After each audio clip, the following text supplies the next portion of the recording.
Power star Pawan Singh का आज सुबह में दोस्तों एक बहुत ही प्यारा गाना रिलीज हो चुका है, जिस गाने का नाम है लाइटर। कहने का मतलब है, गाने का बोल है लड़की हऊ की लाइटर। जी हाँ दोस्तों, और इस गाने को मैं कंप्लीट जानकारी देने वाले हैं। वीडियो पसंद आएगा तो वीडियो को आप लाइक कर दीजिएगा, उसके बाद चैनल को भी सब्सक्राइब जरूर कर लीजिएगा, ठीक है।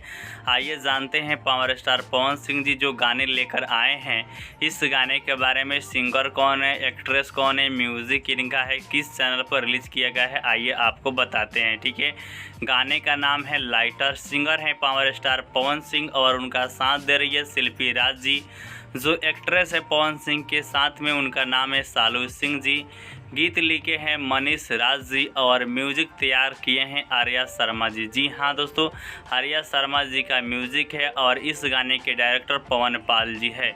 और इस गाने को आज सुबह में रिलीज किया गया है एंगल म्यूजिक पे। जी हाँ दोस्तों, एंगल म्यूजिक पर रिलीज किया गया है, तो आप वहाँ से देख सकते हैं। नहीं तो मैंने इस गाने का लिंक इसी वीडियो के डिस्क्रिप्शन बॉक्स में डाल दिया है दोस्तों, ठीक है।